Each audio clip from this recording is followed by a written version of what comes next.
بہرحال ہم لوگ جمکران میں ہیں اور مولا کے چاہنے والے بہرحال نیت کرتے ہیں لوگ زائرین کے بہرحال جوتوں کو جو ہے پالش کر رہے ہیں سب، یہ دیکھیں، اور خدا انشاءاللہ قسمت کرے آپ سب کو بھی آنا، دیکھیں سب بیٹھے ہوئے ہیں سب فری میں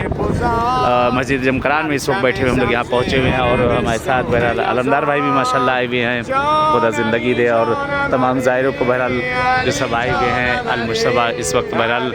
ایران پہنچ چکا ہے، اور جو انڈیا جانے والے تھے الحمدللہ انڈیا پہنچ چکے ہیں انشاءاللہ کہ ضرور دعا گو ہیں، اور نائب الزیارہ ہیں جہاں جہاں جا رہے ہیں۔ سردی بھی ماشاءاللہ ہو رہی ہے ایران میں، اچھی خاصی ہو رہی ہے، میں باقاعدہ سردی ہو رہی ہے اس وقت، تقریباً ٹمپریچر 12-13 چل رہا ہے، 13 لگ بھگ اس ٹائم ہے، ٹھنڈک ہو رہی ہے۔ چلے دعا میں یاد رکھیے گا، آج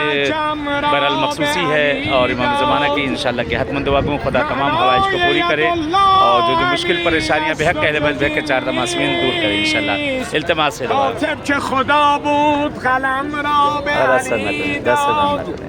خواست به تصویر کشد قدرت خود را در معرکه شمشیر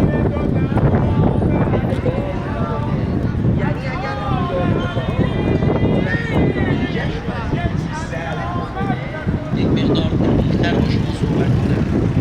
شما این آیه 118 سوره نمبر رو نگاه کنید، داستان 3 نفر رو بیان میکنه که اینا در جریان غزوه تبوک از دستور رسول خدا سرپیچی کردن.